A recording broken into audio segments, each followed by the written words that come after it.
गेल्या 2 ते 3 दिवसांपासून धारणी शहराला लागून असलेल्या मांडवा रोड परिसरामध्ये रात्रीच्या वेळेस नागरिकांना अस्वल दिसल्यानंतर संपूर्ण शहरात एकच खळबळ माजली होती. तदनंतर वन विभागाने प्राथमिक पाहणी केल्यावर परिसरामध्ये अस्वलीचे पगचिन्ह आणि विष्ठा दिसून आल्याने वन विभागाने परिसरामध्ये अस्वलीचे वावर असल्याचा दुजोरा दिला असून धारणी शहराला लागून अस्वल असल्याची माहिती मिळताच परिसरामध्ये भयभीत वातावरण निर्माण झाले आहे. प्राप्त माहितीनुसार गेल्या बुधवारी रात्री धारणी शहराला लागून वाहणाऱ्या मधुवा नाला परिसरामधील शेत शिवारामध्ये अस्वल शिरल्याची बातमी वाऱ्यासारखी पसरली होती. इतकेच नव्हे तर संबंधित अस्वलीने 2 ते 3 कुत्र्यांवर प्राणघातक हल्ला चढून त्यांना ठार मारल्याची माहिती समोर आली होती. यालाच अनुसरून धारणी वन परिक्षेत्र अधिकारी PG सातरकर सह इतर वन अधिकारी कर्मचाऱ्यांनी घटनास्थळ गाठून प्राथमिक पाहणी केल्यानंतर परिसरामध्ये अस्वलीचे वावर असल्याचे निष्पन्न झाले होते.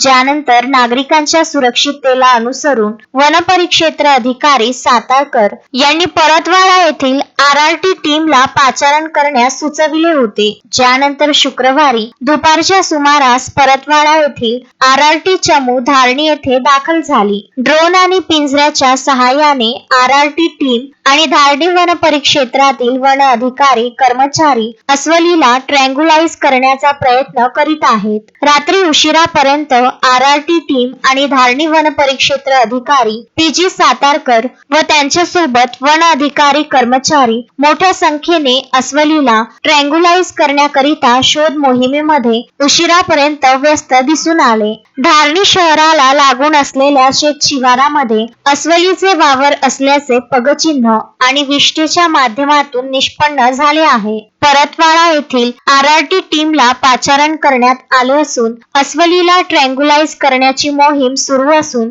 लवकरच अस्वलीला ट्रँग्युलाइज करून जंगलात सोडण्यात येईल. रात्री उशिरा अंधारात नागरिकांनी विनाकारण घराबाहेर पडू नये, तसेच शेत शिवारामध्ये अतिआवश्यक काम असल्यास जावे, अन्यथा जाण्यास टाळावे, असे आवाहन PG सातारकर वनपरिक्षेत्र अधिकारी धारणी यांनी केले आहे.